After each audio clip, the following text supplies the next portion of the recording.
আমাদের সঙ্গে যোগ দিচ্ছেন নিরাপত্তা বিশ্লেষক অবসরপ্রাপ্ত মেজর এমদাদুল ইসলাম। জনাব এমদাদুল ইসলাম, আপনাকে স্বাগত। শুরুতেই যে বিষয়টি জানতে যাচ্ছি, এই যে রোহিঙ্গাদের জন্য ৪৮ টাকার বদলে এখন ২৪ টাকা নির্ধারণ করা হচ্ছে, এর প্রভাব আসলে কোন কোন দিকে পড়তে পারে, এটি আসলে বাস্তবসম্মত কিনা? ধন্যবাদ। আসলে এটা অত্যন্ত হতাশাজনক এবং দুর্ভাগ্যজনক বটে।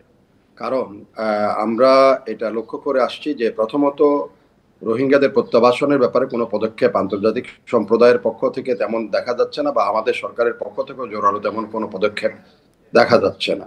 আসলে মৌলিক বিষয়টা হচ্ছে রোহিঙ্গাদের প্রত্যাবাসন। এখানে খাদ্য হয়তো একসময় দেখা যাবে যে এই সহায়তা পুরোপুরি বন্ধ হয়ে গেছে, এটাও হতে পারে। এখানে কোনো জোর নাই। এখানে যতটুকু তাদেরকে মোবিলাইজ করা যায় আন্তর্জাতিক সম্প্রদায়কে, ততটুকু খাদ্যশস্য বা সহায়তা আমরা পাচ্ছি। কিন্তু আলটিমেট ফ্যাক্ট ইজ দ্যাট এই রোহিঙ্গারা কিন্তু এখনো একজনও প্রত্যাবাসিত হয় নাই।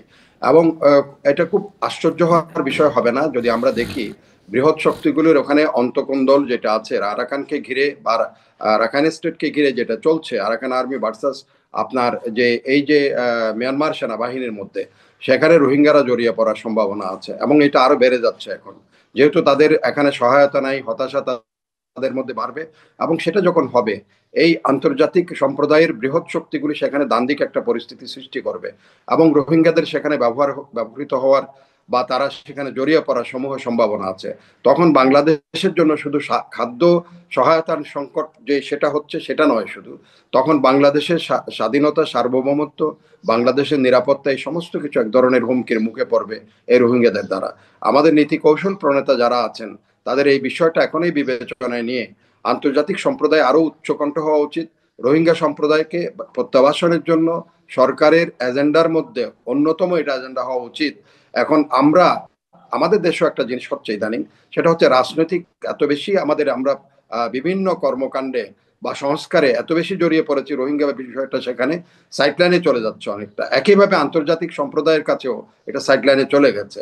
সুতরাং খাদ্য সাহায্য কমে যাওয়াটা যেমন দুর্ভাগ্যজনক, হতাশাজনক, উদ্বেগজনক, একইভাবে রোহিঙ্গাদের সাইডলাইনে প্রত্যাবাসনের বিষয়টা সাইডলাইনে চলে যাওয়া, এটা আরো বেশি উদ্বেগজনক, আরো বেশি উৎকণ্ঠার বিষয় এটা। এমদাদুল ইসলাম, আরেকটি বিষয় জানতে যাচ্ছি, সেটি হচ্ছে যে এই যে এমন পরিস্থিতিতে বাংলাদেশ সরকারের কি করণীয়, আর এই ৪৮ টাকা থেকে ২৪ টাকায় নামিয়ে আনা বরাদ্দ, এতে অপরাধ প্রবণতা কি ধরনের আসলে প্রভাব পড়বে, যে অপরাধ প্রবণতা বাড়বে কিনা? দেখুন, একজন মানুষ যখন তার চাহিদার তুলনায় অনেক বেশি সে সহায়তা পায়, তখন সে অন্য খাত থেকে তার সেই সংস্থানের জন্য তাকে হাত বাড়াতে হবে। তখন সেটা করতে গেলে অপরাধ প্রবণতা বাড়ার একেবারে সম্ভাবনা প্রচুর, সেই সম্ভাবনাটা বেশি করে রয়ে গেছে।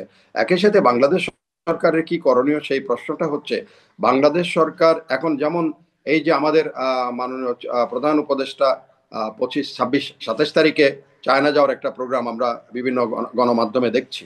সেখানে চায়নার সাথে যে বৈঠক হবে, সেখানে জোরালোভাবে চায়নার কিন্তু এখানে একটা বড়সড় ভূমিকা রয়ে গেছে। এই যে রোহিঙ্গা প্রত্যাবাসনের ব্যাপারে মিয়ানমারের উপরে তাদের উপর যথেষ্ট একটা প্রভাব চীনের আছে।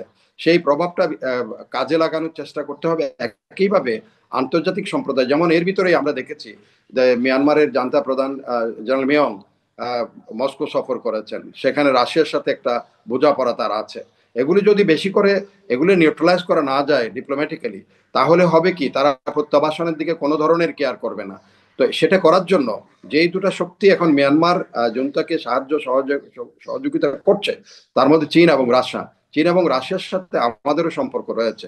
সেই সম্পর্কটাকে কাজে লাগিয়ে রোহিঙ্গাদের প্রত্যাবাসন করাটা আশু কর্তব্য হচ্ছে বর্তমান ইন্টারিম গভর্নমেন্টের। আর ওনারা যদি মনে করেন আমরা সাময়িক আছি, অন্তর্বর্তী আছি, এটা পরে থাকুক, তাইলে এই সংকট আরো বেশি ঘনীভূত হবে, বাংলাদেশের জন্য আরো বেশি ঝুঁকি তৈরি করবে। জনাব এমদাদুল ইসলাম, আপনাকে অনেক ধন্যবাদ আমাদের সাথে যুক্ত হওয়ার জন্য।